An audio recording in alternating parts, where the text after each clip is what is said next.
주님께서 대다이시고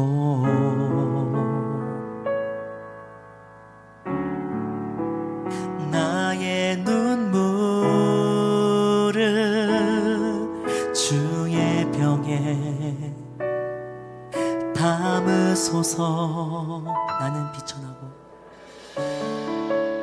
나는 비천하고 수치와 조롱에 홀로 남았으니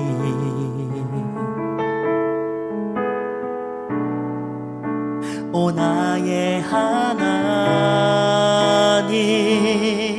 수렁에서 건지소서. 그때에 나는 새 노래를 지어 하나님의 이름을 찬양하리. 가난하고 갇힌 자들의 소리를 들으시는 구원의 하나님을 높이리. 하늘아 땅아 주님을 찬양하라. 그 한결같은 사랑 구원의 은혜를 긍휼의 하나님 주님만 기다립니다. 주 얼굴을 보이소서.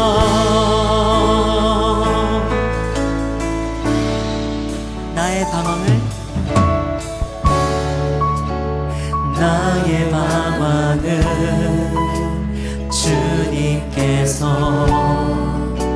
헤아리시고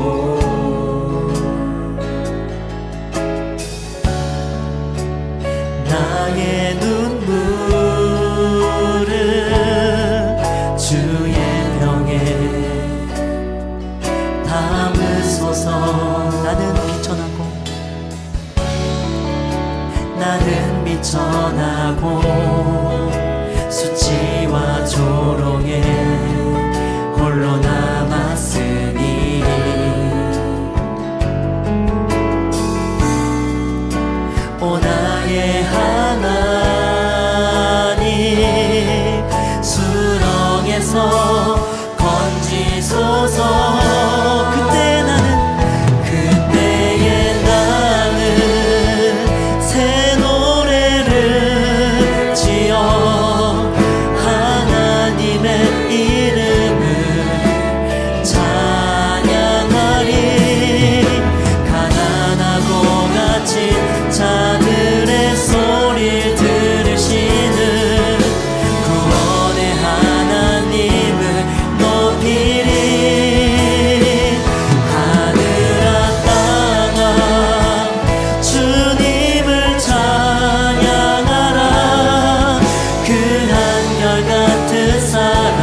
시간 예배 속에 함께 해주셔서 정말 감사드립니다.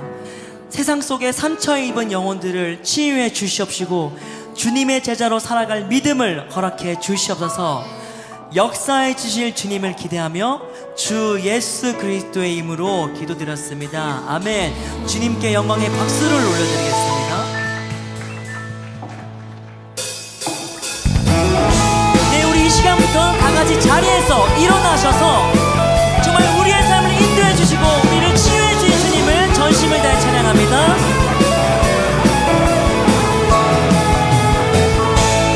저 높은 하늘 위로, 저 높은 하늘 위로 밝은 태양 오르듯이 주저앉지 않으리. 어떤 어려움에도 주의 길을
내 믿음은 들리려 할 때 나 주님께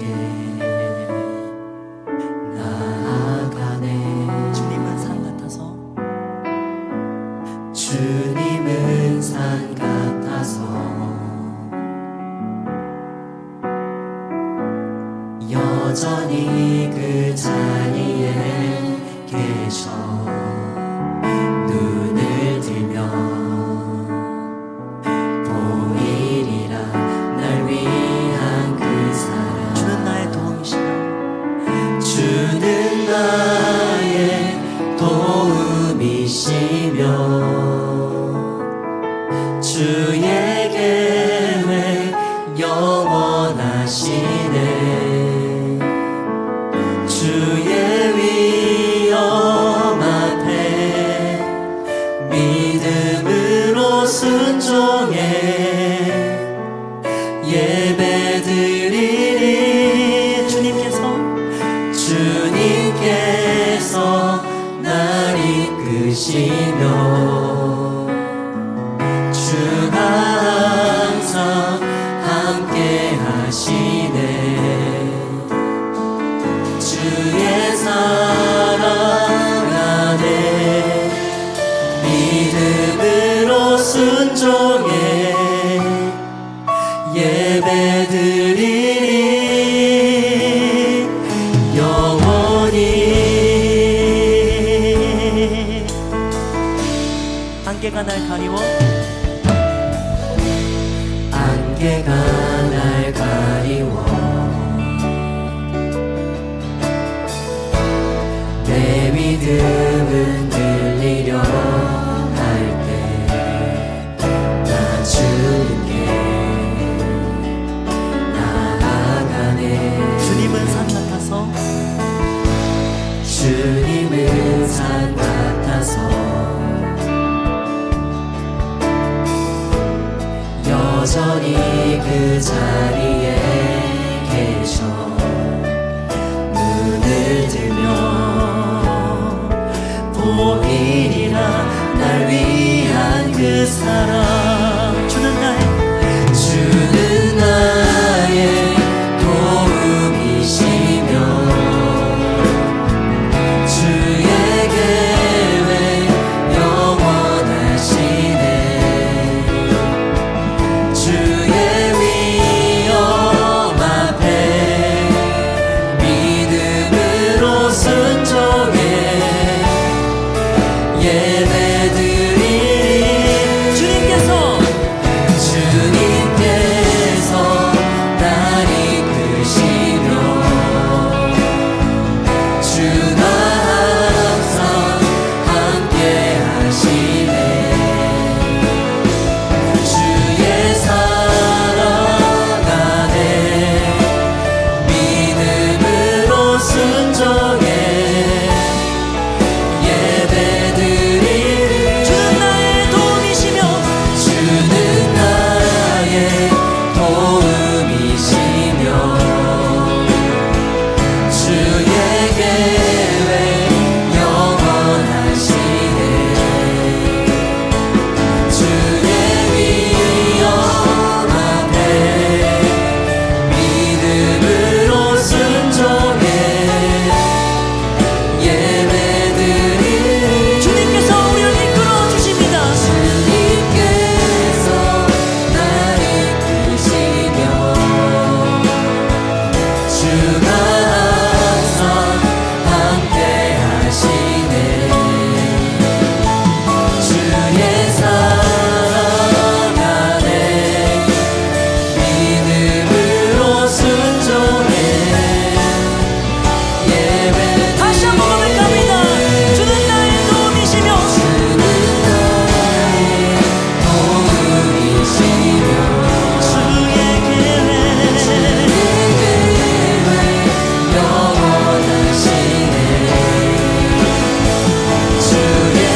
자기의 독생자를 세상에 보내심은 저로 말미암아 우리를 살리려 하심이니라.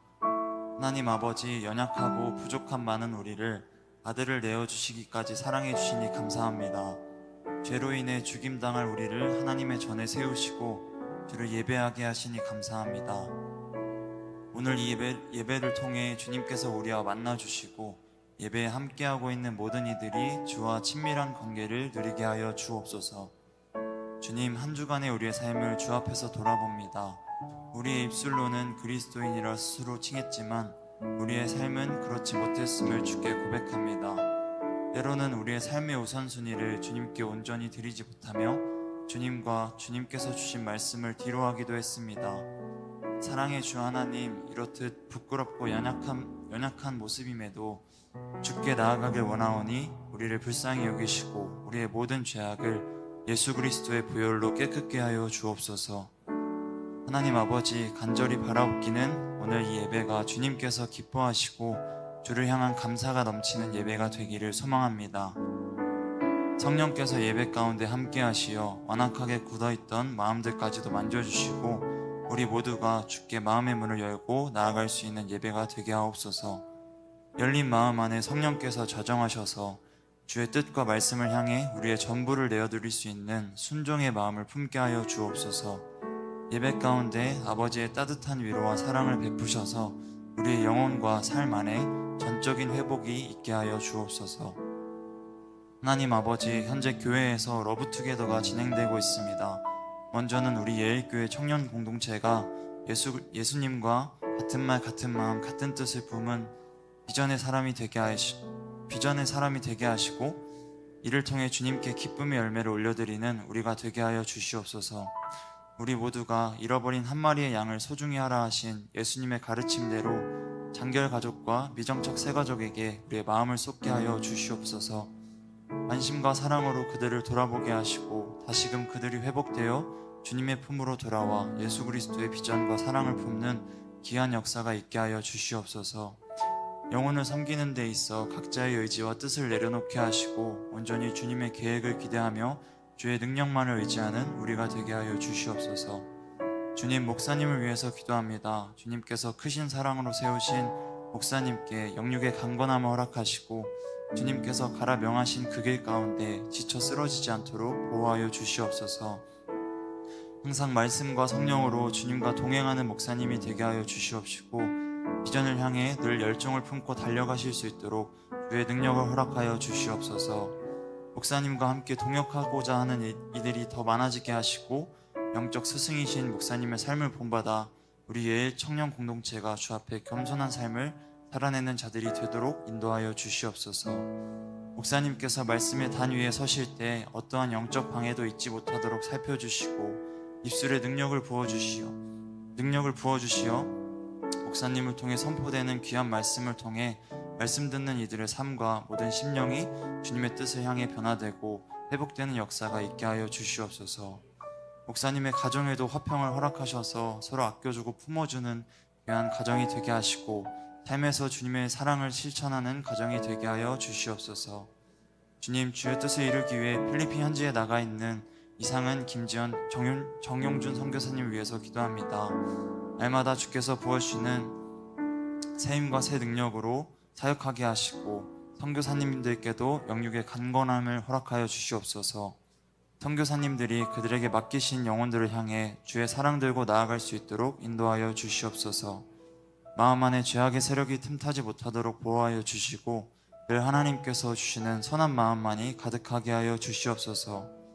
여호수아 군대를 통해서 여리고성을 완전히 무너뜨리셨던 것처럼 선교사님을 통해서 필리핀을 사로잡고 있는 악한 영들이 모두 떠나가게 하시고 필리핀 현지에 하나님의 귀한 나라가 선포되는 역사가 있게 하여 주시옵소서.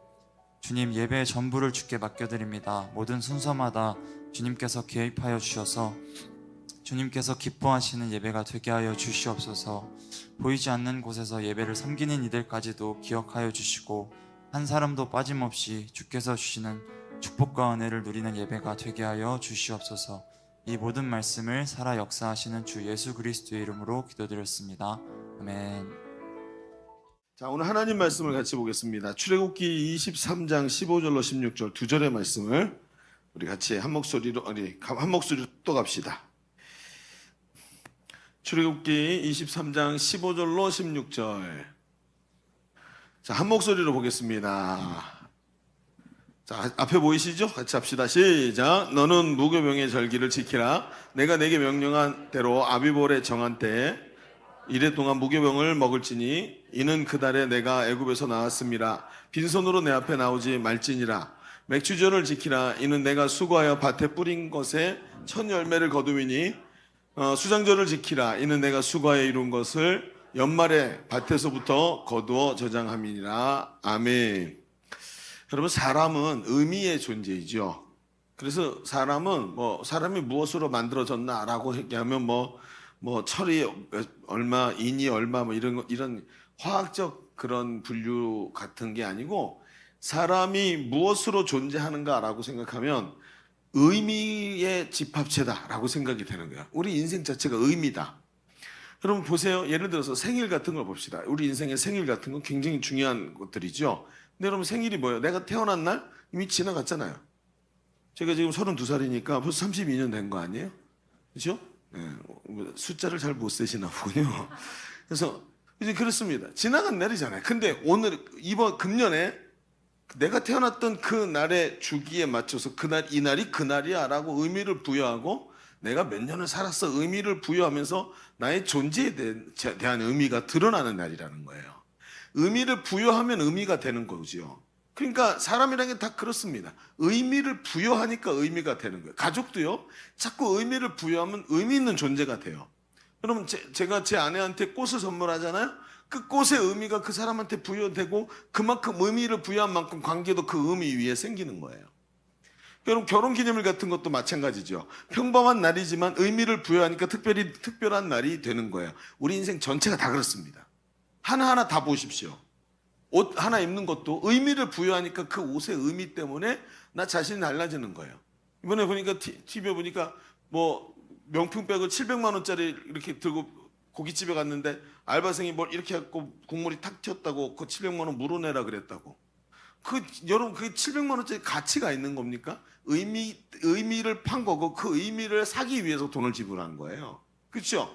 그래서 그걸 갖고 있는 내가 그 700만 원짜리 백의 의미를 내가 가진 거예요. 그 의미가 부여가 안 되는 사람들이 더 많은 의미를 얻기 위해서 그런 것들을 가지게 된다는 것이죠. 그런 의미에서 선물도 그래요. 선물을 주고받는 것도 그래서 의미를 발견하는 것이 아주 중요합니다. 좋은 선물이 뭡니까? 비싼 선물이 좋은 선물이 아니라 받은 사람이 그 의미를 정확하게 이해하고 그 의미를 받아들일 수 있는 선물. 그래서 좋은 선물은 있잖아요. 그 사람을 깊이 생각하고 그 사람을 사랑할수록 좋은 선물이 가는 거예요. 그래서 사람 말이죠. 이런 내용들을 쭉 보면 모든 것에서 사람은 의미를 찾고 의미의 누적이 사람의 자존감을 만들어내더라는 것이죠. 그러니까 의미 있는 삶이 되기 위해서 자기가 중요하다고 생각했던 그것을 얻기 위해서 박사학위라든지 아니면 돈이라든지 좋은 스펙이라든지 무엇이든지 내 의미를 위해서 필요한 것이지, 그거 외에는 다른 건 그렇게 많지 않더라는 거예요. 자, 오늘 우리는 뒤에 붙어있는 대로 맥주감사주일을 주일로 맞이했고 맥주감사주일로 지켜요. 자, 맥주감사주일의 의미를 아시는 분? 맥주감사가 무슨 뜻이에요? 이거 잘못 읽어서 맥주감사 그래가지고 오늘은 성찬식을 맥주로 하나? 이런 사람이 있을지 없어서 다행인 거예요. 그렇죠? 예, 이런 시덥지 않은 유머에도 웃어줘서 의미 있게 웃어줘서 고마워요. 그래요. 여러분, 그렇습니다. 이 맥주감사주일은 도대체 무슨 의미로 여러분 받겠어요?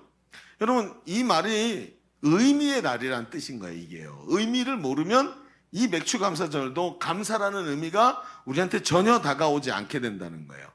그러나 문제는 이 감사라는 이 감사의 절기가 갑자기 되느냐는 거죠. 여러분, 맥주감사주일 갑자기 지난주에 다음 주가 맥주감사주일이에요. 오늘 맥주감사주일에 봉투 자 헌금 내 이거밖에 안 된다면 이건 진짜 큰 문제인 거예요. 그렇죠? 저도 그래요. 저도 맥주감사주일 봉투에다가 헌금을 준비하면서 이 의미 때문에 고민을 많이 했단 말이에요. 그렇다면 여기서 우리가 제일 중요한 게 뭐죠? 오늘 이 맥주감사주일 앞에서 이 감사의 의미를 재발견하는 거예요. 자, 그러면 그러면 어떻게 해야 될까요? 억지로 하는 것이 아니라 의미를 발견하고 그 보람을 발견하고 의미 있게 사는 삶이 이 절기를 통해서 회복돼야 하는 것입니다. 자, 오늘 부디 바라기는 오늘 말씀을 통해서 하나님 앞에서 이 감사의 의미를 발견하고 인생의 의미를 발견할 수 있는 그런 시간이 되기를 바랍니다. 자, 주보를 펼쳐보시면 오늘 말씀의 주보 3면을 보면 오늘 말씀의 제목은 의미를 아는 감사라고 그래서 정해놓고 오늘 앞에서 서론에서 얘기했던 부분들을 같이 한번 나눠봅시다. 자, 우리 두 가지 얘기를 할 텐데 첫 번째 이렇게 써보세요. 맥주전에 첫 열매를 드리는 의미를 알아야 돼요. 자, 맥주전에는 첫 열매를 드리는 의미가 아주 중요하다라는 겁니다. 오늘 자 얘기를 좀 펼쳐가 봅시다. 오늘 우리는 한 해의 절반을 보내고 하나님께서 말씀하신 절기를 맞이했어요. 자, 맥주감사절이 뭡니까? 한 해의 절반을 보내고 다시 출발하게 하는 은혜다, 이렇게 우리는 생각을 해요. 그렇죠? 그런데 이 절기들이 오늘 말씀에 제시되는 그 과정들을 보면 하나님께서 이스라엘의 절기를 지키라고 명령하시는 3대 절기를 딱 말씀하시는 장면이에요. 그게 뭐냐면 첫 번째는 무교절, 두 번째는 맥주절, 세 번째는 수장절이에요. 이 세 가지가 유대인의 3대 절기예요. 근데 이 절기는 다른 이름으로도 불려요. 어떤 이름? 누룩이 없는 무교병. 그러니까 무교병이 뭐예요? 참크래커. 그게 무교병이에요. 누룩을 넣어서 부풀어야 되는데 안 부푸는 게 누룩을 뺀 게 그 참크래커고 너무 맛있어서 갑자기 먹고 싶어요? 갑자기 예, 그렇죠. 예, 예배 끝나고 우리 참크래커 먹으러 갑시다. 우리는 그거 가지고 무교병을 만들어서 그것을 먹는 걸 유월절이라고 불러요. 그래서 무교절은 다른 이름이 뭐라고요? 유월절이고요. 맥주절은 처음 익은 열매를 거두는 초실절이라고 불리기도 하고 두 개는 따로 구분이 되지만 같이 하기 때문에 거의 같은 이름으로 불리기도 해요. 그리고 또 그 다음에 무슨 절기가 있었냐? 한 해의 모든 곡식을 추수해서 저장한다는 뜻의 수장절이라는, 추수해서 저장한다. 그래서 마지막 추수감사, 그런 의미로 수장절이라고 부르고 이 수장절을 다른 말로 초막절 또는 장막절이라고 불러요. 왜냐하면 이 수장절에 하나님 뭐라고 했냐? 하나님이 주신 대로 초막에서 거하게 만들었어요. 그래서 이스라엘 백성이 광야에서 장막에서 거주했던 것을 기억하게 하기 위해서 초막절이 되면 초막으로 들어가서 살아요. 며칠 동안. 그런 이제 절기 이 세 가지가 전부 다 뭐와 관계가 돼 있어요? 추수와 관계, 거의 추수와 관계가 돼 있더라. 그러면서 이런 얘기를 쭉 보는데, 그럼 추수 얘기를 할 수밖에요. 가나안 땅에는요 수확의 절기가 굉장히 길어요. 그래가지고 이스라엘은 크게 3번의 추수를 하는데 4월에서 5월은 보리 추수를 했고 6월에서 7월이 되면 밀을 추수하고 9월에서 10월이 되면 과일이나 포도 같은 것들을 추수해요. 그 외에도 3, 4월이 되면 아마를 추수하는데, 여러분 성경에 하나님께서 이스라엘 백성에게 가나안 땅을 약속하시면서 젖과 꿀이 흐르는 땅이라 그랬잖아요. 그런데 성지 탐방을 가잖아요. 이 말이 사실이라는 걸 알게 돼요. 이스라엘은요 아주 버라이어티해요. 땅 크기는 우리나라 강원도 땅 크기밖에 안 되는데 얼마나 작을까요? 근데 거기서 보면요 버스를 타고 다니는데, 왜 버스 타냐면 이게 언덕이 하도 높고 낮고 막 이래가지고 타고 다녀요. 근데 길이는 얼마 길지도 않아. 그리고 남쪽으로 조금만 내려가면 유다의 남쪽에 내려온 광야가 있죠. 그 광야에서 해가 너무 뜨거워가지고 그거 낮에는 흙이 녹았다가 밤이 되면 추워가지고 다시 굽고 막, 그래서 흙이 뻘겋게 굳어있는 바위 흙 막 이런 게 보일 정도로 황량한 광야가 있는데, 북쪽으로 올라가면 헐몬산 밑에 가면요 얼마나 풍요로운지 몰라요. 막 숲이 우거지고 습기도 많고요. 게다가 또 동쪽으로 가면 동쪽에는 우리랑 거의 비슷하다 그러죠. 태백산맥 같이 이렇게 동쪽이 높아요. 그래서 그 동쪽에 뭐가 있어요? 제일 높은 곳에 예루살렘 성이 있어요. 높은 골짜기에. 그리고 그 산마루에 길이 있고 산마루를 따라서 성들이 형성이 돼 있고요. 그리고 서쪽으로 내려가면 우리 서해안처럼 아주 지중해를 만나는 완만한 그런 땅이 있어서 거기를 평지라고 부르고 농사가 엄청나게 잘 돼요. 거기는. 그래서 블레셋이라는 강력한 군대를 가지고 있는 민족들이 그 지중해를 따라서 살았죠. 그래서 항상 블레셋과 부딪혔던 이유가 그거예요. 거기를 걔네가 살고 있었기 때문에. 그러니까 지금도 가보면 이 모든 곳에서 계속 추수가 있어요. 거의 1년 내내 추수한다고 봐야 돼요. 심지어 아주 추수할 게 없으면 벌꿀이라도 많이 막 나오는 거예요. 그러니까 없는 게 없어요. 거의 다 오죽하면, 여러분 기억나세요? 이스라엘이 광야에서 이제 정탐꾼을 12명을 보내잖아요. 그 중에 2사람만 빼고 전부 다 부정적인 얘기하죠. 근데 그 부정적인 얘기를 했던 사람들도 뭐라고 말하는지 아세요? 이것이 과연 그 땅은 젖과 꿀이 흐르는 땅이더라. 우리가 보니까 그 사람들도 이렇게 얘기할 정도예요. 그런데 우리는 저기 못 들어간다. 이렇게 말했죠. 그러니까 우리가 가만히 들여다보면 이들의 추수가 얼마나 풍요로움 가운데 추수가 일어났었는지를 이제 우리가 알 수 있는 거예요. 그런데 여기서 이 추수는 뭐죠? 하나님이 약속하셨던 그 약속의 실현이고 하나님의 축복의 표시인 거죠. 그래서 절기와 맞물려 있어요. 그래서 이 절기들이 계속 이 세 가지 절기와 다 같이 맞물려 있어요. 그래서 이 절기 중에 7월의 맥추절은 첫 추수를 하는 시기에 딱 걸려져 있기 때문에 초실절이라고 불렀던 거죠. 그리고 뭐예요? 마지막으로 가서 수장절, 추수가 마무리되는 수장절에 완전히 다 1년의 모든 추수를 마치고 추수에서 저장하고 창고의 문을 닫아서 수장절이라고 부른 거예요. 그러면 추수의 날짜가 얼마나 돼요? 그렇죠. 여러분 꽤 길지요. 우리 6월, 7월에서부터 추수를 해서 거의 10월 넘게까지 추수를 했으니까 추수의 길이가 굉장히 긴 거예요. 그런데 그중에 오늘 얘기한 이 맥추절의 의미가 오늘 굉장히 중요한 의미가 앞에 얘기한 대로 의미가 있다는 거예요. 16절을 보세요. 16절, 오늘 우리가 16절 가지고 계속 얘기할 텐데 맥추절을 지키라. 이는 내가 수고하여 밭에 뿌린 곳에 뭘 거두었다고요? 첫 열매. 이제 첫 열매. 그래서 초실절이라고 얘기했죠. 이 의미를 얘기해야 된다는 거예요. 여기서 하나님께서 이스라엘을 소산물 가운데 첫 열매로 언급하시는 장면이 나와요. 여러분 이 첫 열매의 의미를 이해할 필요가 있는데 출애굽을 하는 이스라엘 백성에게 하나님께서 모든 첫 것은 하나님의 것이다 라고 말씀하셨어요. 모든 첫 열매는 다 내 거다. 첫 새끼도 내 거다. 이렇게 얘기하면서 하나님 무슨 얘기를 하시냐면 너희가 첫 새끼와 첫 열매를 다 나한테 빚졌다. 이렇게 표현을 하세요. 이게 무슨 얘기일까 도대체? 왜 이렇게 말씀하실까? 여러분 어떻게 이렇게 당당하게 처음 것 다 내 거다라고 주님 말씀하신 이유가 뭐냐? 자, 히브리어로 이 첫 열매의 절기를 말할 때 이 히브리어로 비쿠림이라는 단어를 쓰는데 그 단어의 어근이 비코르, 즉 장자라는 뜻에서부터 나왔어요. 그래서 하나님께서 이 비코르라는 단어를 제일 먼저 쓰실 때 이스라엘을 지칭하실 때 내 장자다라고 표현을 했어요. 그래서 사람을 비롯해서 집, 짐승, 곡식, 과일 모든 것 다 하나님의 것이라고 선포되는 거예요. 왜? 왜 이렇게 하셨을까요?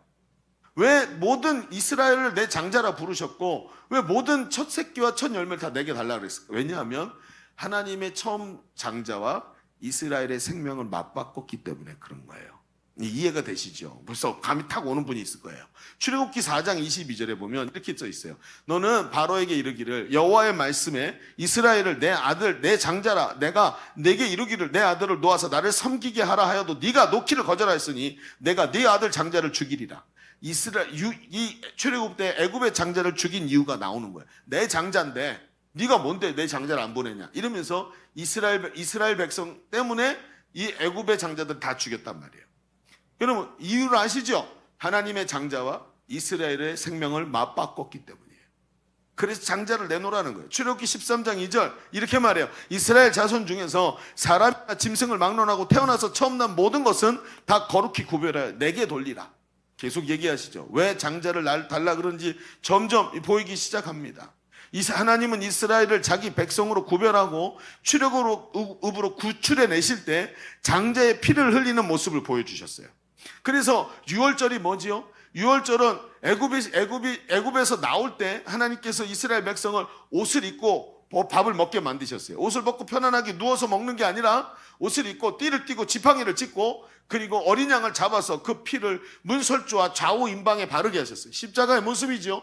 그걸 빼더라도 거기서 계속 그 어린 양의 피로 구원받는 것을 이스라엘의 율법에다 넣어가지고 어린 양이 대신 죽어서 내 죄가 없어지고 어린 양이 그 죄를 짊어지고 죽게 만들어서 하나님 앞에 나올 수 있는 존재로 만들어 주셨다는 거예요. 여러분 이 어린 양이 누굽니까? 6월절에 피 흘린 존재가 누구를 말하는 거예요? 그렇죠. 예수님을 말하는 거예요. 그러니까 예수 그리스도의 피를 통해서 우리를 죄의 나라에서 죄와 사망의 법에서 건져서 생명의 성령의 법 안에 오게 만드신 하나님의 은혜가 그 안에 있다는 거예요. 그래서 계속해서 뭘 얘기하는 거죠? 첫 새끼를 나에게 달라고 하나님이 처음 것을 내놓으라고 얘기하시는 거예요. 여러분 이것이 뭡니까? 이것이 이스라엘 백성의 정체성이에요. 의미란 말이에요. 이스라엘 백성이 뭡니까? 우리는 뭐예요? 이스라엘이 자기 자신을 보면서 우리는 하나님이 첫 새끼와 바꾼, 첫 장자와 바꾼 존재다. 이걸 알기를 원하시는 거예요. 하나님이 이것을 강하게 요구하고 계시는 거예요. 여러분 가만히 생각해 보세요. 이스라엘 백성이 광야에서 40년간을 유랑을 합니다. 근데 이 40년 동안 엄청난 환란을 당하는데 이런 환란이 어디서 옵니까?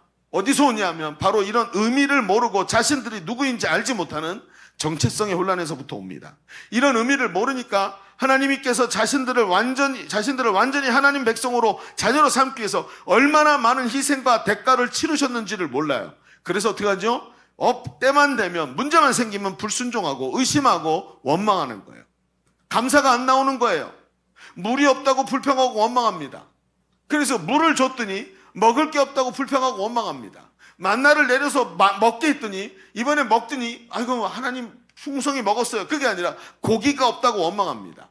고기를 줬더니요. 고기가 없다고 원망해서 고기를 줬더니 그다음에 무슨 원망을 할까요? 부추가 없다고 원망하기 시작해요. 부추. 골 때리는 거죠. 왜 그럴까요? 왜 이렇게 원망할까요? 하나님 계속 주시긴데 부추를 줬으면 그다음에 뭐가 없다고 원망할까요? 그렇죠?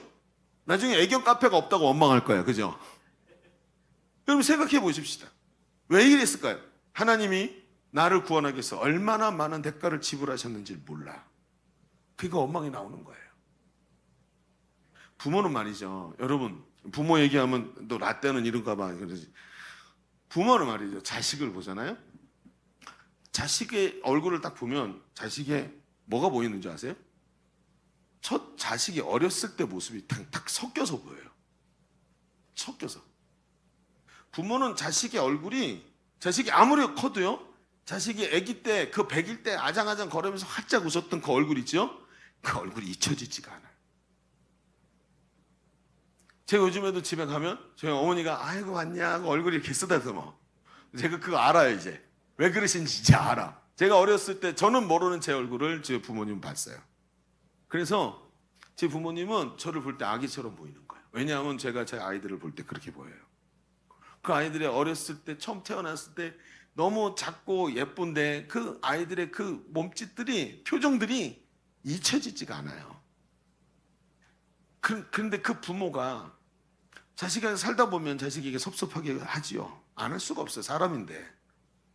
자식이 부모 보고 실망하기도 하고 부모도 완벽하지 않으니까 상처를 주기도 해요. 그래서 그런데 그때 여러분 생각해 보세요.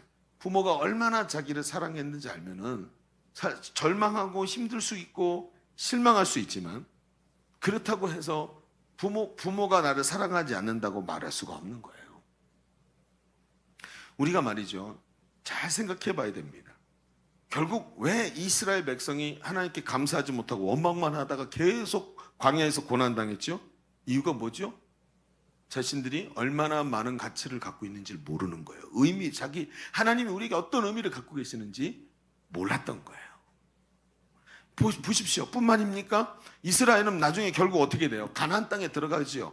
가나안 땅에 들어갈 때 하나님이 신명기에 보면 하나님이 이스라엘 백성을 그 요단강 앞에 딱 불러 모아요. 다 모여라. 그리고 모세를 통해서 말씀하시죠. 얘들아, 저 안에 들어가면 너네 이렇게 살아야 된다고 막 얘기를 하시는데 이렇게 하면 안 되고 이렇게 하면 안 되고 고리타분하죠. 너무 여러분 성경을 창세기부터 읽기 시작하면 어디서 멈춰요? 신명기에서 반드시 멈춰. 고리타분해서 더 이상 못 읽겠다. 그래서 맥체인 성경 읽기가 좋다. 응? 나 거의 뭐 이제 창세기 출애굽기가 너무 재밌는데 신명기 딱 넘어서 할렐루야 그러면서 다 끝나는 거지. 여기서 조심해야 돼요. 거기 모여가지고 막 잔소리를 하시는데 하나님이 라떼의 원조야. 아주 그냥 앉아갖고 막 잔소리를 하시는데 그 잔소리 내용이 뭔지 아세요? 들어가면 얘네 뭐 해야 돼요? 지금까지는 목축이었어요. 자신의 생업이 목축이었는데 들어가면 농경으로 바뀌어요. 농경으로 바뀌면 뭘 몰라요 얘네가? 농사 짓는 방법을 몰라요. 가나안 족속에게 물어봐야 돼요. 그런데 가나안 족속, 여러분 농경사회를 다 문화를 살펴보면 뭐가 들어있어요?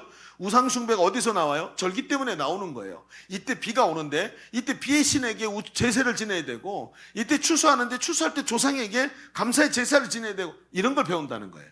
그러면서 뭘 잊어버려요? 자신들의 정체성을 잊어버린다. 하나님이 축복해 주셔야 되는데 정체성을 잊어버리고 또 원망하고 불평하고 나중에 어떻게 되죠? 하나님이 여호와가 하나님인지 바알이 하나님인지 헷갈릴 정도까지 가버려요. 그러니까 하나님이 계속 그 얘기를 하시는 거예요. 앞으로 가서 너에게 얼마나 강력한 정체성의 혼돈이 올지 모른다. 지켜라. 반드시 기억해라. 미간에다 붙이고 옷술에다가 붙이고 문설주에 붙여서 하나님이 얼마나 너를 사랑했는지 잊어버리지 않도록 만들어라. 지금도 여러분 유대인들을 가보잖아요. 그럼 유대인들 중에 종교인들의 특징이 옆머리를 길러요. 요 위를 길러서 따. 딴 데는 다 짧은데 여기만 있다는 이 희한한 머리를 하는데 그 사람들은 딱 종교인이 남자들이. 근데 그 사람들 여기다가 쪽두리 같이 네모난 까만 박스 딱 달고 다녀. 요 양쪽에 기르고. 실제로 쪽두리 이렇게 딱 달고 다녀. 저게 뭐야 하고 얘기했는데 성경이 그렇게 기록된 대로 가는 거야. 잊어버릴까봐. 내가 너를 얼마나 사랑했는지 잊어버릴까봐 하나님 계속 말씀하시는 거예요. 여러분 오늘 봅시다. 이 말씀이 오늘 우리에게 무슨 얘기를 하고 있습니까? 여러분 오늘 맥주감사절이 됐습니다. 왜 감사가 어려울까요? 여러분 추수가 돼갖고 여러분 풍성한 은혜가 있으면 감사할 수 있을까요? 그래서 감사하는 거 그건 진짜 감사가 아니라고 저는 보는 거예요. 오늘 성경이 지금 이야기한 게 뭐죠? 진정한 감사는요, 왜 맥주감사절이 어려우냐면 우리의 정체성의 혼란이 일어나기 때문이에요. 여러분 바알이 하나님인지 여호와가 하나님이 헷갈리는 시대예요. 이런 시대의 절기를 통해 하나님이 계속 말씀하세요. 내 아들의 피로 구원받은 내가 너를 얼마나 사랑했는지 아냐? 네가 또 넘어지고 또 죄짓고 또 실패할 걸 알고 있었지만 그럼에도 나는 내 아들의 피를 통해서 너의 죄를 모두 과거 현재 모든 죄를 하나님이 다 제거하시고 너를 내 자녀 삼아 주셨다는 거예요. 이것이 바로 구원받은 하나님 백성의 모습인 줄로 믿습니다. 이것이 뭐예요? 감사의 조건입니다. 여러분 감사의 조건은 소유의 풍성함에서 오는 게 아니에요. 오늘 여러분 감사의 조건은 어제까지 나의 모습이 죄의 저주로 사로잡혀 사망으로 끝날 인생이었지만 오늘 예수 그리스도로 구원받아 하나님 자녀 권세를 누리는 존재가 된 것, 이 구원받은 감격이 얼마나 큰지 마치 1만 달란트 탕감받는 것 같은 기쁨이 우리 가운데 빼앗겼던 나라를 다시 회복한 것 같은 기쁨이 넘치는 거예요. 오늘 우리 안성명 집사님이 여러분 제자대학 졸업 간증을 했어요. 근데 여러분 저는 제자대학도 너무 좋지만 양육반 수료 간증을 들을 때마다 저는 몸서리가 젖을 정도로 기뻐요.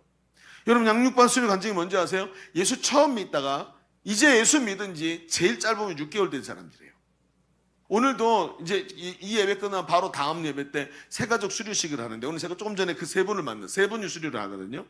근데 이 세 분이 전부 다 이번에 예수를 처음 믿었어요. 세 분이 전부 다 다른 교회 다니다 온 사람이 아니라 예수라는 단어를 처음 교회에 와서 그 예수님이 누군지 알게 됐고 행복 모임을 통해서 교회 왔고 처음으로 교회를 다녀본 게 예일교회가 처음이라는 세 분 다. 그리고 뭐라 하냐면 용어가 좀 어렵대. 용어가. 여러분 이런 분들이 6개월 만에 빠르면 6개월 만에 양육반 수료 간증을 하는 거예요. 가장 기초 과정인데 여러분 그 간증을 들어보세요. 지금도 홈페이지에 다 있습니다. 가서 영상으로도 한번 봐보세요. 제자대학을 졸업하는 것보다 더 큰 감동이 있고 은혜가 넘칩니다. 그렇죠? 왜 그럴까요? 무언가 많은 것을 얻고 무슨 인생의 문제가 해결돼서가 아니에요. 양육반 커리큘럼을 보면 알게 됩니다. 커리큘럼에 나오는 게 뭔지 아세요? 구원의 확신, 사죄의 확신, 기도응답의 확신. 오늘도 하나님이 나를 그래서 인도하시기 때문에 나를 승리로 인도하실 것을 승리의 확신. 모두 뭐죠? 복음입니다. 십자가예요. 여러분 예수 믿는 게 무엇인지 성령이 어떤 분이신지 내가 구원받았는데 구원받은 것이 무엇인지를 깨달으면서 내가 죄와 사망의 그늘 가운데 있던 하나님이 나를 구원하기 위해서 그 아들의 피를 대신 값을 치르고 나를 그 피값으로 사셔서 하나님 자녀가 되게 하신 그 은혜와 감동이 영혼 깊은 곳에 자기 내면을 새롭게 한 것을 깨닫는 거예요. 그러니까 어때요? 그 간증을 보면 사람이 변화되더라고요. 6개월밖에 안 됐는데 6개월 전에 그 얼굴은 어디 갔는지 그 수심에 가득 차고 염려와 근심과 고통을 이 인상이 미간이 찌그러진 얼굴은 어디 갔는지 없어지고 기쁨과 감사와 환한 얼굴, 심지어 얼굴 색깔이 밝아지더라고요. 여러분 미백 화장품 필요 없어요. 예수 믿으면 얼굴 하얘집니다. 좀 그만 하얘져야 되는데 이런 생각이 들 만큼 얼마나 좋습니까? 그렇지 않아요? 오늘 효리자매가 여기 앞에 나와서 이렇게 저기 하는데 얼굴 너무 하얗더라고요. 여러분 오늘 중요한 나 오늘 효리자매 나온 거 보고 은혜 받았어요. 여러분도 나오세요. 나이 많은 청년들은 뒤에서 이렇게 발짱 끼면서 여러분을 이렇게 지원해 줄 거예요. 그러니까 여러분 20대 초반에 앞에 나와야 돼요. 여기 자꾸. 그래서 이 앞자리는 웃지 마. 너도 못 나와 이제. 아니에요. 농담이에요. 어쨌든 간에 예수를 믿으니까 그 은혜를 경험하니까 초실절에 하나님이 첫 열매를 달라고 하시는 의미를 깨닫기 시작하니까 사람이 기쁨과 감격으로 넘치기 시작하더라는 거예요. 여러분, 이 은혜가 여러분한테 회복되기를 축원합니다. 하나님 자녀된 권세를 누리기를 축원합니다. 그래서 이제 적은 수확, 많은 수확 이런 게 중요한 게 아니라 오늘도 이 맥추절의 감사가 하나님께 드려질 수 있는 믿음의 사람들 되어야 할 줄로 믿습니다. 자, 우리 첫 번째 얘기 조금 정리해 봅시다. 우린 지금까지 맥추절의 의미를 알기 위해서 맥추절의 첫 열매를 드리는 의미를 알아야 된다라는 주제로 말씀을 보았습니다. 그렇습니다. 여러분, 아들을 내어주신 그 은혜와 사랑이 인식되고 그 의미를 알기 시작할 때 우리는 하나님 앞에 견고히 설 수 있는 거예요. 자, 그런데 이 말씀을 준비하면서 한 가지 계속해서 이 말씀 속에서 하나님이 계속 탁탁 치시는 내용 중에 한 가지가 제 마음에 자꾸 걸리는 게 있었어요. 그게 뭐냐면 앞에도 얘기했지만 우리는 농사를 짓지 않고 절기라는 것과는 상관없는 삶을 살아가는 현대인이에요. 그렇죠? 근데 이 맥추 감사라는 것, 즉 농경사회의 문화에서 나오는 것이 우리와 너무 거리가 멀어서 앞에 오늘 우리가 핵심적으로 보고 있는 게 뭐냐면 감사가 피부로 와 닿느냐라는 거거든요. 감사하라는 말이. 그러니 이런 이야기들이 마치 동화 속의 이야기나 나와는 멀리 있는 어떤 그런 얘기도 있네. 그럴 수도 있지. 참 재밌네. 이렇게 들릴 수 있다는 거예요. 여러분, 추수의 의미가 없는 우리는 어떻게 이 절기의 적실성을 확보할 수 있을까? 계속 이런 게 저 한 번도 입으로 질문해보지 않았지만 저 뱃속 밑에 계속 깔려 있는 거예요. 그래서 툭툭 던지는 거예요. 야, 우리는 사실 다 이해는 하지. 이게 다 의미니까 의미로 다 이해를 하지만 우리에게 더 가까이 다가올 수 있지 않을까. 하나님 분명히 이런 부분도 생각하고 말씀하셨을 텐데 라는 생각이 드는 거예요. 자, 그래서 말씀을 조금 더 깊이 보려고 눈을 탁 열었더니 갑자기 확 보이는 게 있는 거예요. 뭐가요? 자, 우리 두 번째 이렇게 한번 써봅시다. 자, 주보 두 번째에다가 우리는 말이죠. 첫 번째 아까 뭐라고 얘기했죠?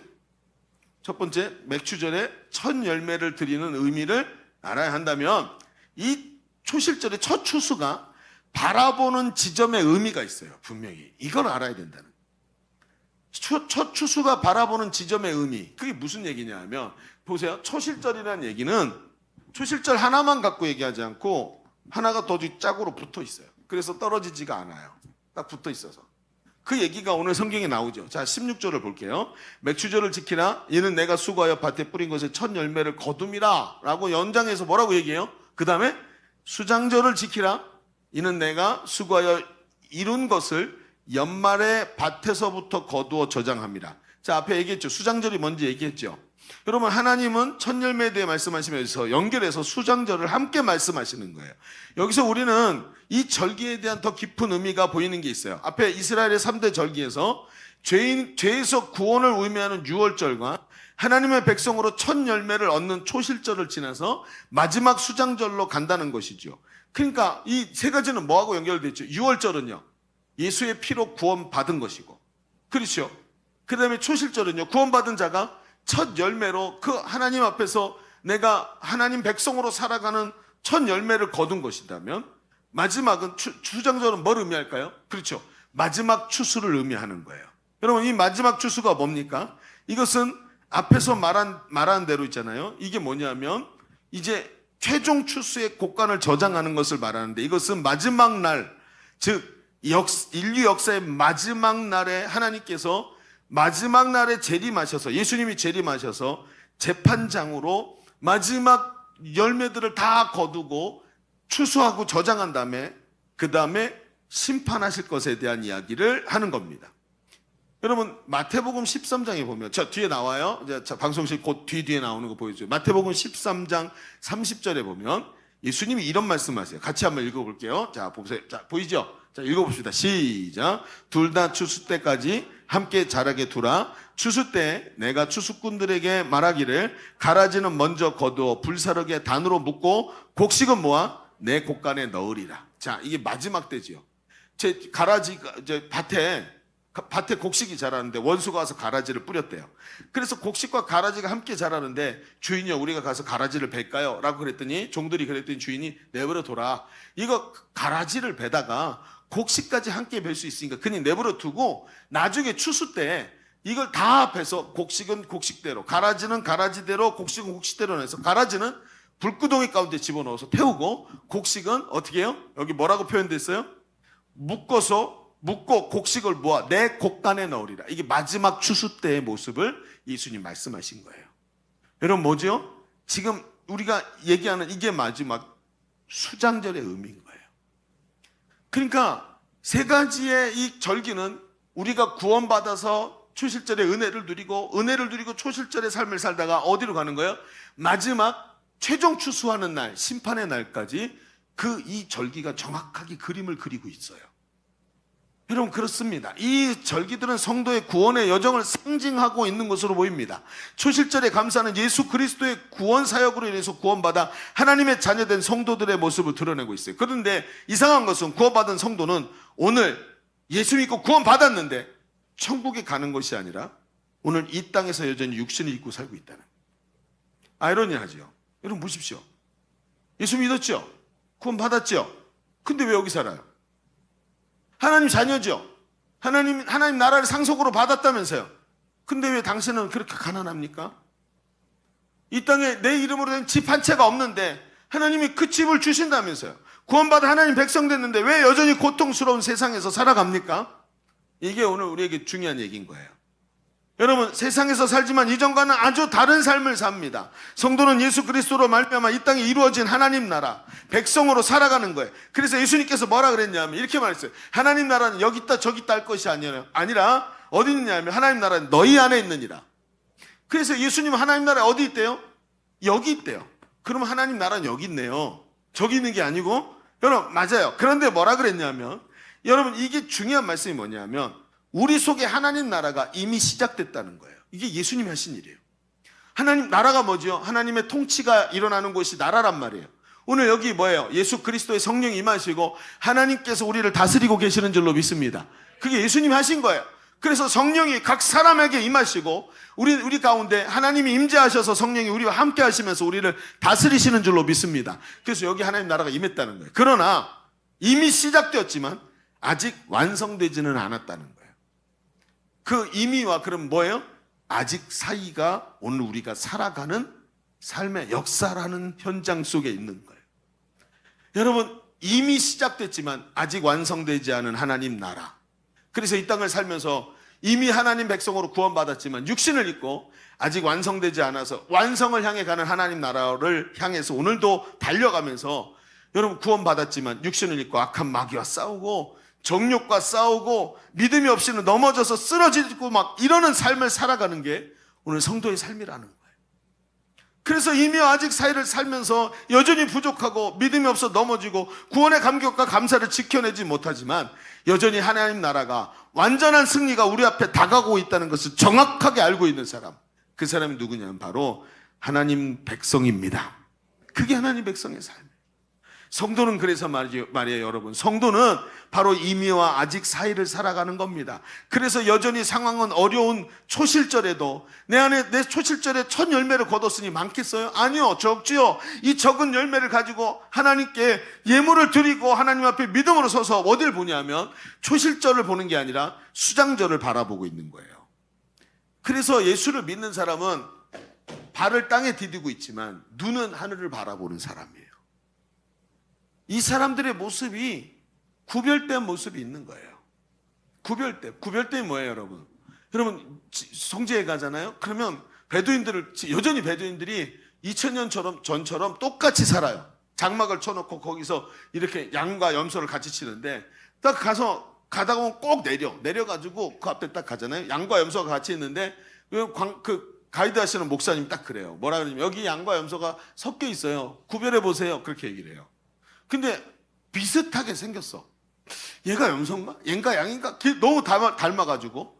그러니까 가이드가 뭐라 그러시냐면 꼬랑지를 보라는 거예요. 꼬랑지를 보면 염소는 옛날에 깻잎머리 이렇게 붙이고 다니는 거 유행했었죠? 깻잎머리. 깻잎처럼 꼭 꼬랑지가 생겼고 양은 꼬랑지가 털이 있긴 한데 돼지꼬리처럼 똘똘 말려 있다는 거예요. 자, 그걸 가지고 딱 보니까 양과 염소가 딱 분리가 되는 거예요. 구분되지는 않지만 구별되는 것. 그게 뭐예요? 하나님 백성, 이미와 아직 사이를 살아가는 하나님 백성이라는 거예요. 겉으로 보기엔 똑같이 다 직장에 나가니라고 오늘도 지하철을 타고 막 거기서 싸우고 있지만 이 마음속에 하나님 나라가 있는 사람과 없는 사람의 차이가 있다는 거예요. 그래서 구별되진 않지만 구분된 거예요. 아, 거꾸로 했구나. 구분되지는 않지만 구별된 거예요. 그게 바로 하나님 백성이라는 거예요. 여러분, 예전에도 이 얘기를 한번 드린 적이 있지만 고지전이라는 영화가 있어요. 오늘 보니까, 요즘에 보니까 뭐 쿠팡 거기도 나오고 고지전 영화가 요즘에 또 다시 이렇게 업로드 돼 있더라고요. 근데 이 영화가 보면 6.25 전쟁 일화를 중심으로 만든 영화인데 1953년 7월 27일에 판문점에서 휴전협정이 조인되면서 6.25 이제 전쟁이, 한국 전쟁이 3년 1개월 만에 이제 휴전으로 매듭이 져지는 거예요. 근데 이 휴전협정을 하는데 단서가 붙죠. 앞으로 12시간 만에 모든 전투가 끝나야 됩니다. 이렇게 이승만 박사가 이제 라디오에서 나와서 얘기를 하는 거예요. 자, 그러면 지금부터 어떻게 해야 되죠? 지금부터 전투를 끝내야 되죠. 그러면 이제 시마이 그러면서 무기 닦고 그다음에 부상병 다 옆으로 불러내고 그래서 다 이제 전투를 마치자. 그게 아닌 거죠. 지금부터 12시간 안에 탈환한 땅은 그때 내 땅이 되는 거예요. 바로 1cm라도 한 치의 땅이라도 더 차지해야 되니까, 그래야만 거기서 휴전이 딱 끝나는 거니까 그 12시간 동안 치열한 전투가 일어나는 거예요. 실제로 그랬대요. 그래서 그 12시간 만에 고지를 탈환해야 되기 때문에 그 에록 고지를 탈환하는 것, 그거 가지고 그 신하균 나왔던 고지전이, 영화가 그 에록 고지 탈환전이라는 거예요. 그래서 거기서 가장 치열한 전투의 시간이었는데 실제로 가장 많은 사상자가 이 짧은 시간에 났다 그래요. 6.25 전쟁 동안. 여러분, 전쟁이 분명히 끝났다고 이미 선포됐는데 아직은 치열한 전투가 일어나고 있다는 거예요.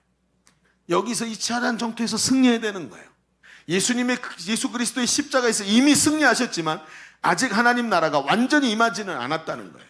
이미 출애굽해서 홍해를 건넜지만 아직은 약속의 땅에 들어간 것이 아니라는 것이에요. 이게 뭐예요? 성경에 계속해서 나타나는 성도의 삶인 거예요. 이미 하나님 백성인 줄로 믿습니다. 그러나 아직은 피부에 와닿지 않지만 아직은 싸우고 아직은 이겨내야만 하는 이 땅의 전투가 남아있는 사람이 우리라는 거예요. 그래서 성도는 어때요? 이미와 아직의 팽팽한 긴장 속에서 치열한 전투가 일어나는 곳이 바로 우리가 살아가는 삶의 현장인 거예요. 그런데 성경은 이 싸움의 결론을 우리에게 말해주고 있어요. 어떻게 해요? 바로 이 싸움은 이미 우리가 이긴 싸움입니다. 왜냐하면 보혜사이신 성령이 우리를 돕고 계시기 때문입니다.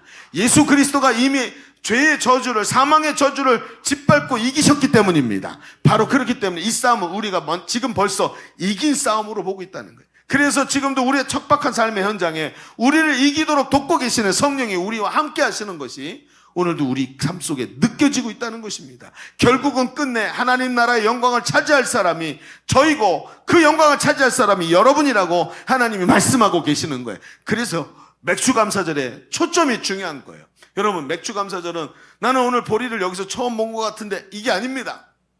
맥주감사절이라고 해서 농경사의 문제가 아니라 영적인 의미를 깊이 바라보면 오늘도 이 치열한 전쟁에서, 이미와 아직 사이에서 오늘 우리는 이 땅에서 싸움을 벌려나가는 하나님의 사람입니다.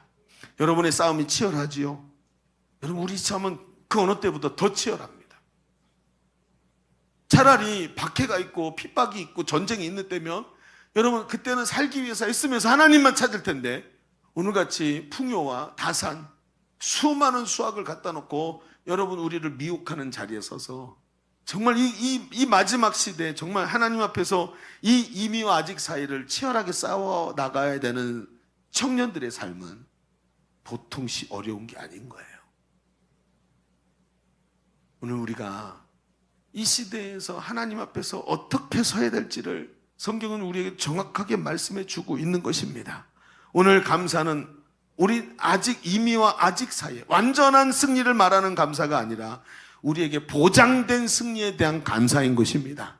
그래서 믿음이 있어야 되는 거예요. 믿음으로 오늘 초실절을 바라보면 우리의 겉으로 보기에는 아직도 부족하고 연약하고 얻은 게 없는 것 같지만 믿음으로 보면 수장절의 승리가 우리에게 보장되어 있는 것을 알게 되는 것입니다. 치열할수록 기뻐하십시오. 진정한 승리가 우리 가운데 있을 것입니다. 치열할수록 믿음으로 서십시오. 믿음은 우리에게 승리를 보장해 주는 것입니다.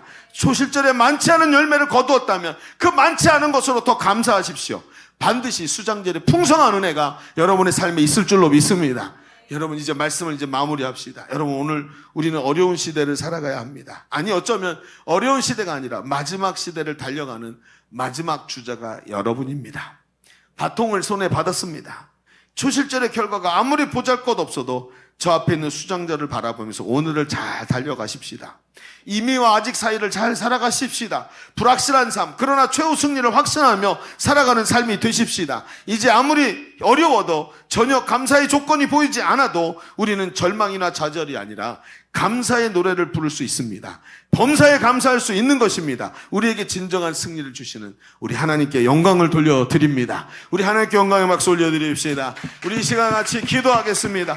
오늘 말씀의 은혜를 마음으로 붙잡읍시다. 하나님, 왜 삶에 감사가 없는지 이제 눈에 보이기 시작합니다.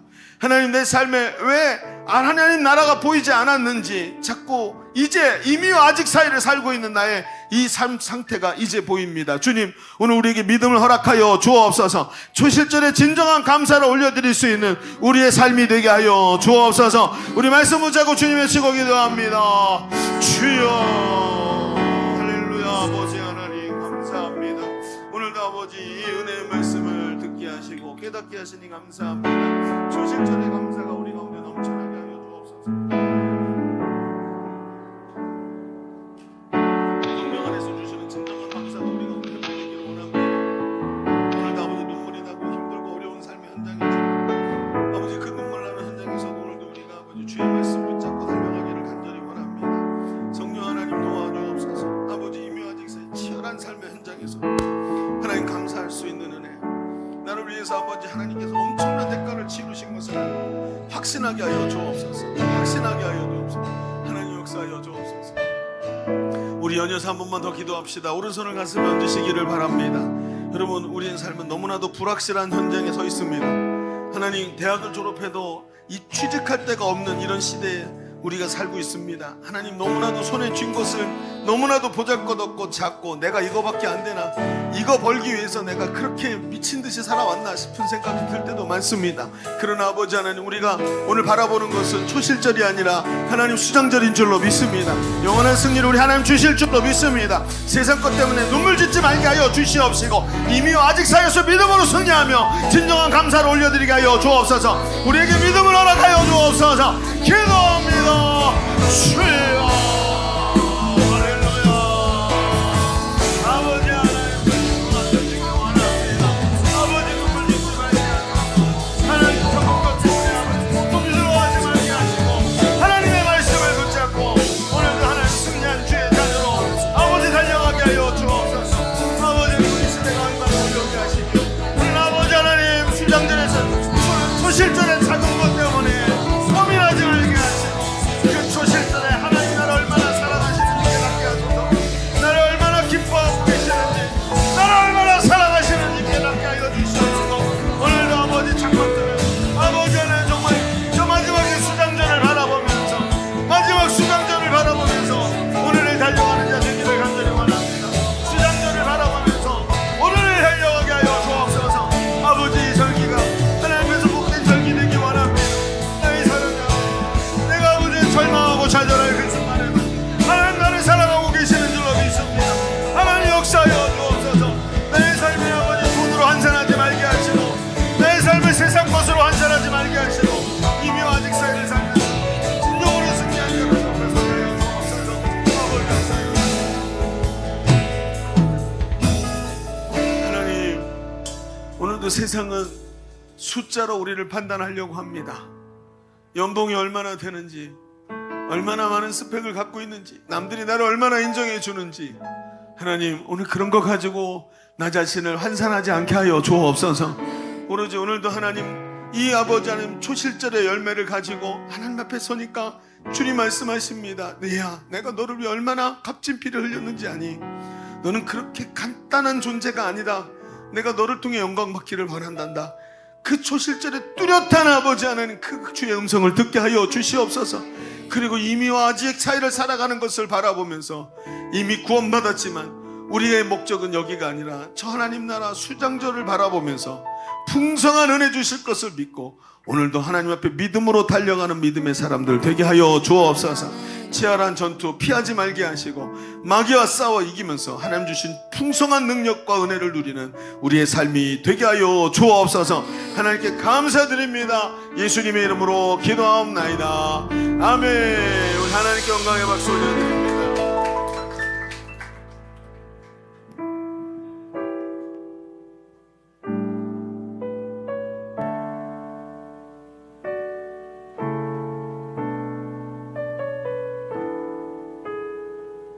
주가 보이신 생명의 길, 주가 보이신 생명의 길, 나 주님과 함께 상한 마음을 들이며 주님 앞에 나가리.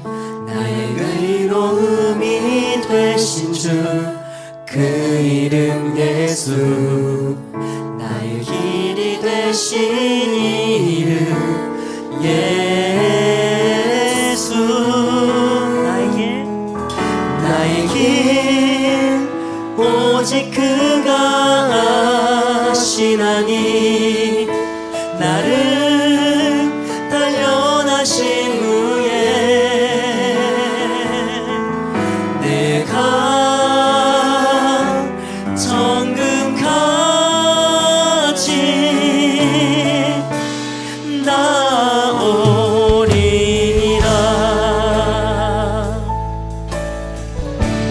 주가 보이신 생명의 길, 주가 보이신 생명의 길, 나 주님과 함께 상한 마음을 들이며 주님 앞에 나가리.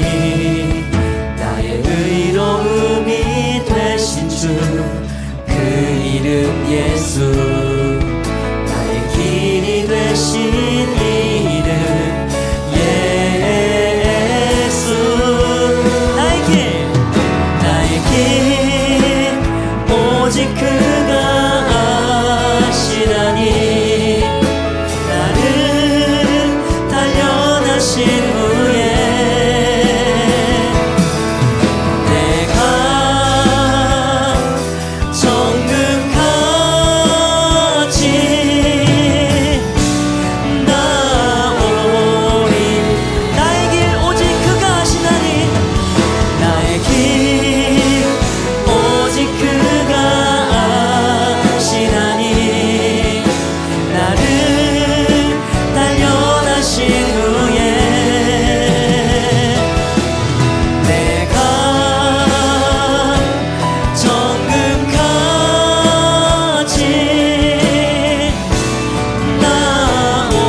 우리 다시 한번 전심으로 고백합니다. 나의 길 오직 그가 아시나니. 나를 단련하신 후에 내가 정금같이 나오리. 내가 정금같이 내가 정금같이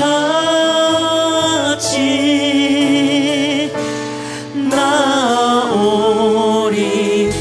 아멘. 영광의 주님께 감사의 박수를 올려드리겠습니다. 우리 드려진 예물 위해서 기도하겠습니다. 하나님 감사합니다. 참으로 감사합니다. 우리를 인도하시고 우리 가운데 사랑을 지켜주시며 우리 안에 하나님의 나라가 요동치게 만들어 주시니 참으로 감사합니다. 그 하나님 나라 살아계신 주님을 바라보면서 날마다 승리하는 우리 젊은이들 되게 하여 주시옵소서. 오늘도 하나님 앞에 맥주 감사절을 맞이해서 정성스럽게 예물을 올려드렸습니다. 하나님, 오늘 말씀의 의미들이 이 예물에 닿아서 우리의 삶이 말씀처럼 되게 하여 주시옵시며 올려드린 예물을 주님께서 받으시고 그 예물 중심에 들어있는 향내나는 그 사랑을 주님께서 맡으시고 기쁘셔서 두 손을 들어 우리 젊은이들을 향해 축복하여 주옵소서. 하나님 삶의 현장이 녹록하지 않은 이런 시대를 만났지만 오늘도 하나님 우리가 초실절의 예물을 들고 수장절을 바라보는 믿음으로 승리하는 우리 젊은이들 되게 하여 주옵소서. 하나님 함께 하시기를 간절히 구하오며 이제는 우리 구주 예수 그리스도의 은혜와 아버지 하나님의 지극하시고 만극하신 사랑하심과 성령님이 내주 교통 하나님 충만케 하시는 은혜가 오늘 모인 모든 우리 젊은이들 머리 위에 그 준비하는 미래와 삶과 가정 위에 그리고 주의 몸된 교회 위에 열방의 선교사들 위에 이제로부터 영원토록 함께 계시기를 간절히 축원하옵나이다. 아멘. 우리 하나님께 다시 한번 감사의 박수 올려드립시다.